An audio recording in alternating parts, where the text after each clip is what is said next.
Hello and welcome to the usual packed weekend presentation, which is called S&P 500. Was it an oversold bounce Friday or bear flag starting to form? We will dive into the data and charts in order to come up with an answer, and I will cover as well precious metals, oil, and of course cryptos, because there is so much been going on throughout this week. You know pretty well what I do on my site. Thank you for liking these videos. Thank you for liking them once again and subscribing to the channel. I will be linking to yesterday's video where I had been diving into the brief snapshot in order to point out that no, this is not about the yen carry trade. You see US dollar rising and everything has a good reason.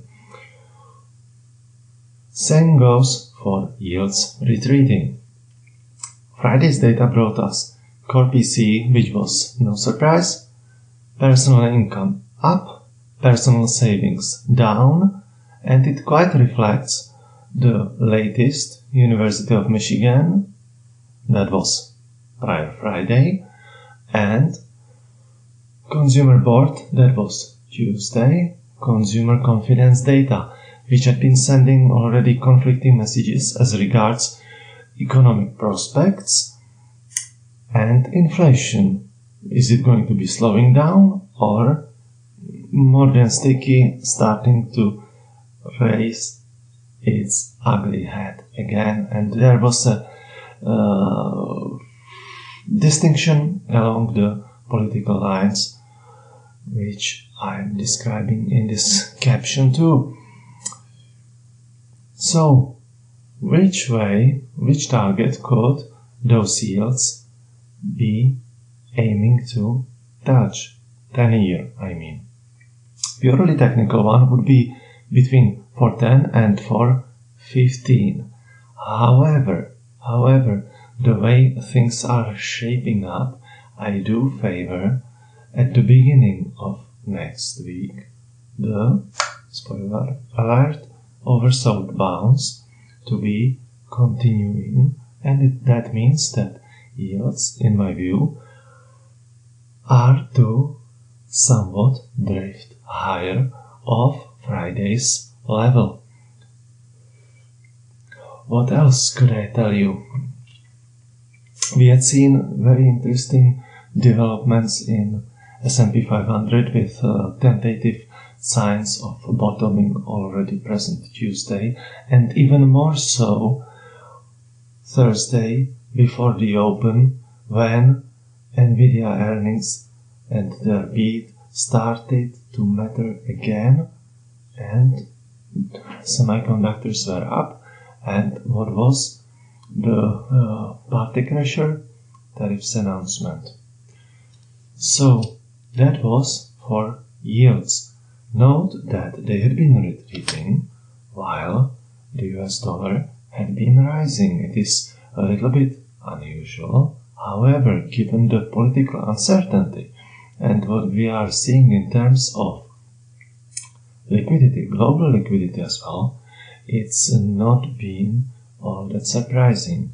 And if you remember the other gaps, which is the early February one, there was as well a tariff gap. And what is being planned for this Tuesday? Bingo! Let's dive into this weekly chart.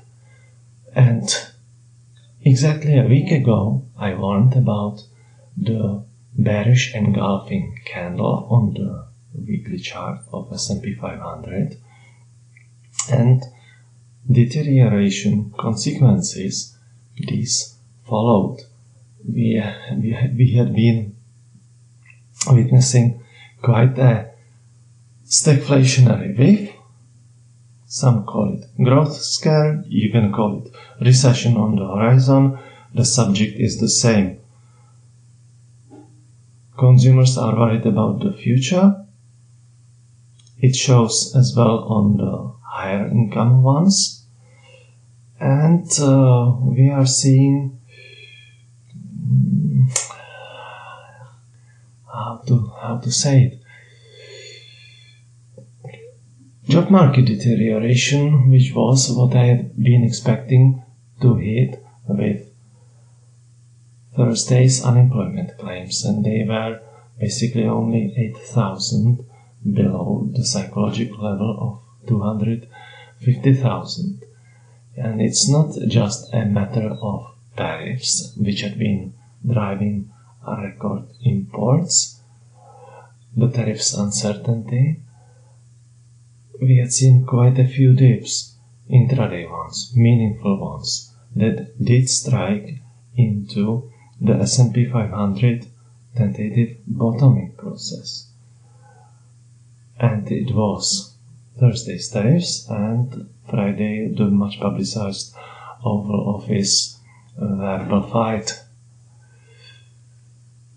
But given what I had said regarding the preceding slide, I am looking for a risk-on turn to welcome the new week, and this has consequences beyond equities, and we are partially seeing them unfolding in crypto, which will be again another chart. So thanks for liking these videos, it helps much, and this is a snapshot from my Twitter feed, so let's dive most briefly into the key happenings and calls made for this week. Crypto slides started unfolding after my bearish Sunday video. Likewise, I called for corrective phase in gold and silver to start, and clients could protect their significant long gains. We had covered the bearish engulfing on S&P 500. Likewise, the bottoming process, snuffing of the Nvidia earnings recovery going into Thursday's open. The reasons for slide on Thursday, and right after the nothing burgerish core PCE got out Friday together with other data and personal income and so on, I have been calling for an update in equities, which was as well what we had seen materialize. And what was most encouraging about it was heavy buying into the close. Heavy buying, no matter the Oval Office event.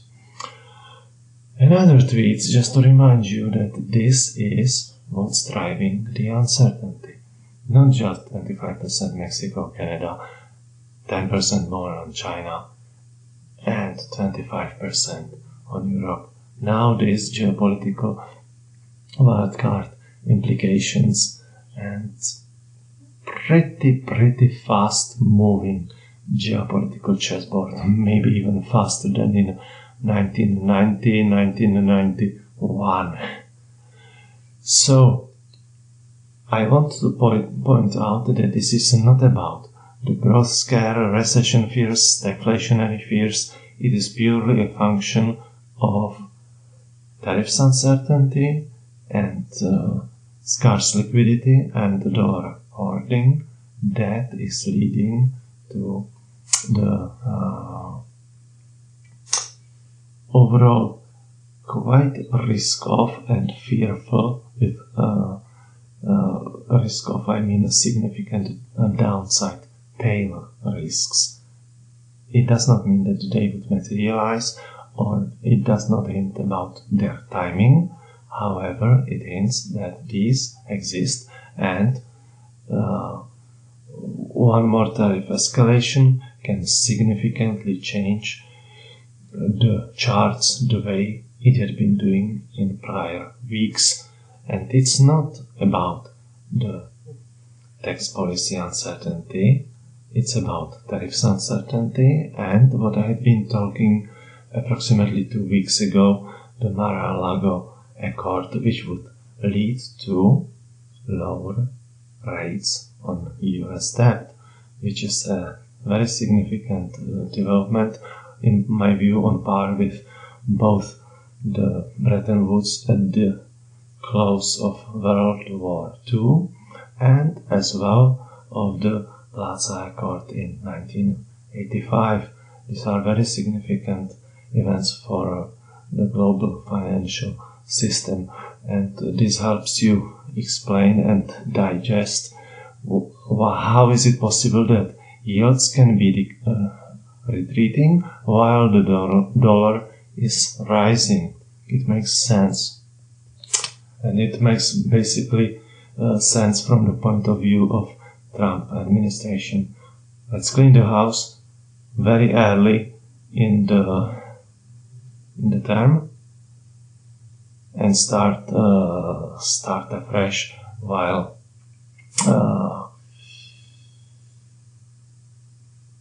ascribing the consequences to the prior administration. This is pretty usual political stuff. So this is Thursday's tweet. Right now I'm not referring to Friday's or today's contribution on Twitter, but to Thursday's one, where I had been asking already in advance before core BCE trade plan laying out to clients, how close are we to capitulation?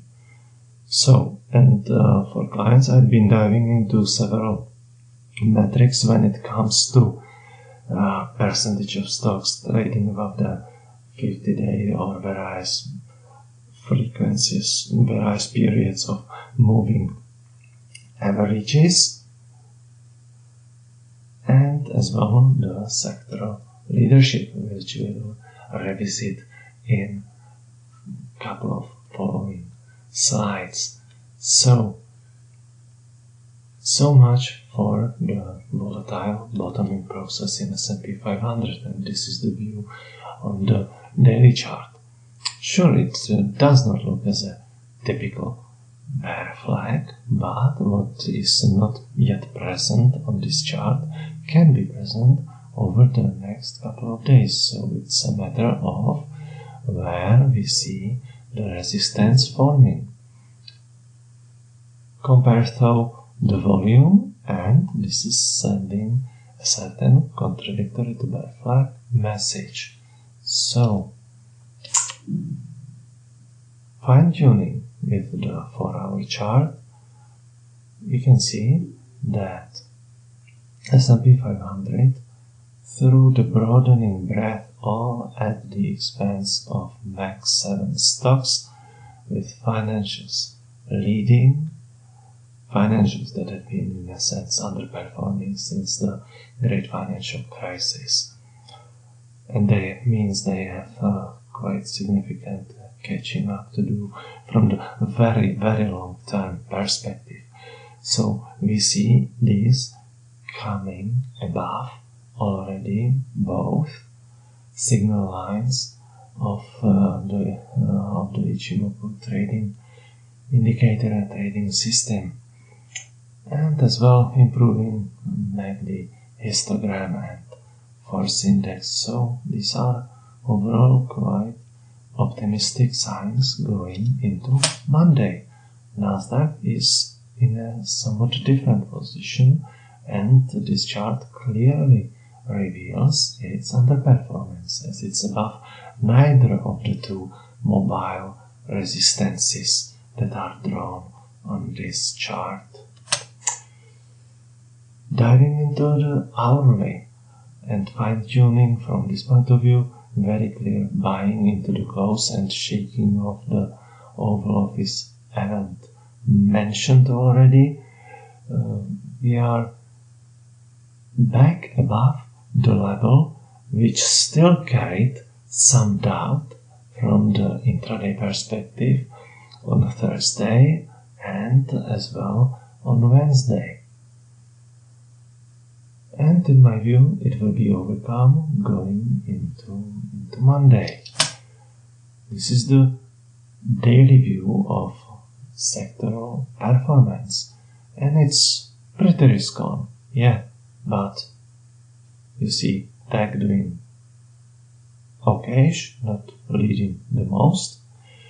Financials in the best position daily ever. And communication services and discretionaries as well doing very, very fine. But remember, this is the daily picture. So, remembering the title of this video, thanks again for liking it. Is this an oversold bounce or a bear flag? Bear flag in the making. This is the 5-day perspective of those sectors. You see clearly the Mag 7 heavy tech stocks beaten down, rush into defensives as seen through healthcare, real estate, and forget not about consumer staples distinctly outperforming discretionaries. And this says quite a lot about the state of the consumer prospects. What is not yet seen in retail data is seen in some worries, and which sectors do get it first in such circumstances? It's eating out, restaurants, and usually names like McDonald's are more resilient than the posh restaurant chains. So that was the 5-day perspective of S&P 500 sectors. And finally now, before I go into Bitcoin and Ethereum, a few words about oil. You had not seen this comment. I had been mentioning it approximately 2 weeks ago to Trading Signals clients. That's the all-inclusive publication of mine. It's one thing to be wanting to increase domestic output by 3 million barrels a day, but have the oil companies responded by increased drilling or exploration? Not really. They are behaving in a financially responsible way, which means that they are not rushing to bring in new supply, given all the uncertainty and as well wishes for Saudi Arabia to start drilling more. And this is sending quite a fine message to the chart that I'm not showing you here, but if you fire up the West Texas Intermediate oil, we would see that the level 70s to 71 is actually quite crucial. And these supply bottlenecks, domestic supply bottlenecks, would show up in prices moving back towards 72, even a bit above this level. So, I've been saying that the path to lower prices is in no way going down in a straight line, and drill baby drill takes a lot of efforts, and its fruits will not be immediate. Just like bringing peace to Eastern Europe, it will not be immediate. So remaining with Bitcoin and Ethereum, those two candles that were still sideways before the slide, that was the time when I called for crypto to break down in earnest. It did, beginning of the week. In the meantime, we benefited not just on the main Bitcoin bearish call, but as well played strategy on the short put side as well. And we had seen cryptos as well putting in a local bottom Friday, not just equities, but of course cryptos too. And in my opinion, it would be the first signs of S&P 500, maybe more than oversold bounce, maybe more than that. I mean, testing this hypothesis, whether it is an oversold bounce or a kind of a sustainable bottom. Fundamentally, I doubt this notion, not just on account of technical characteristics such as how deeply oversold the market is, but as well macroeconomically from the point of view of job market deterioration, because as bad as Thursday's unemployment claims were, these did not bear the full brunt of those originated layoffs. Sure, not just the DC real estate and job market area are deteriorating. They both go hand in hand. So that is something that speaks against doing any victory laps here that the bottom is in. It might not be, and there are good reasons actually for that. And we are maybe seeing that live unfolding in crypto hesitation in Bitcoin, not even conquering 85,000 again. However, let's be fair, and let me say that on the rebound, on the risk on turn early in the week, and maybe lasting even longer than 3 days, who knows. I will be of course keeping all the clients, whether swing trading or intraday ones, in the full picture, and I can't tell you enough how important it is to have full access to all the real-time information that I'm doing, the calls, the commentaries, by combining the daily analytics together with the channel subscriptions. So, coming back to this rebound, and where I see the possible targets from a technical perspective on the Bitcoin chart, it could be anywhere between 88,000, which was some kind of a very weak support, all the way towards possibly up to 92,000, which was the lower level of the 93,000 support that had held for such a long time, basically since mid-December, and we saw it briefly touched in the beginning of December 2024 as well. So it could go up till there, maybe even cut into it so as to lure in some bulls, and then continues the rug pull, because it is about the liquidity situation and the US dollar. So US dollar is right now for me more important to watch than yields. This does not happen always. I'm taking turns at basically what is more sensible in a given market environment to pay attention to, and right now it is the US dollar rather than the 10-year yield, because there is a lot of serious good work done at the US Treasury level to bring yields down, and I am convinced that Trump will succeed in this. This is very determined approach, and I am convinced that he will have the American way.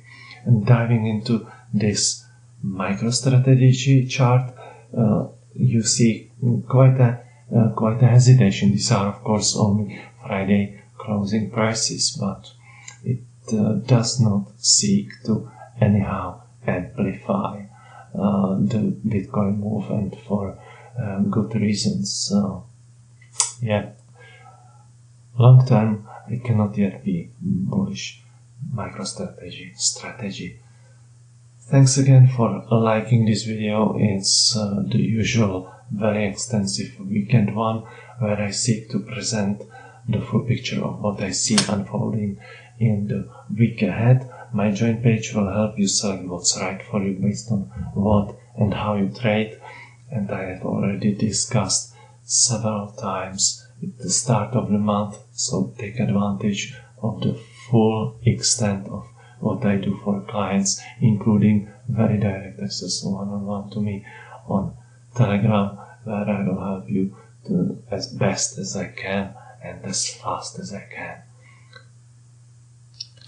You know my professional journey and what this infographic means.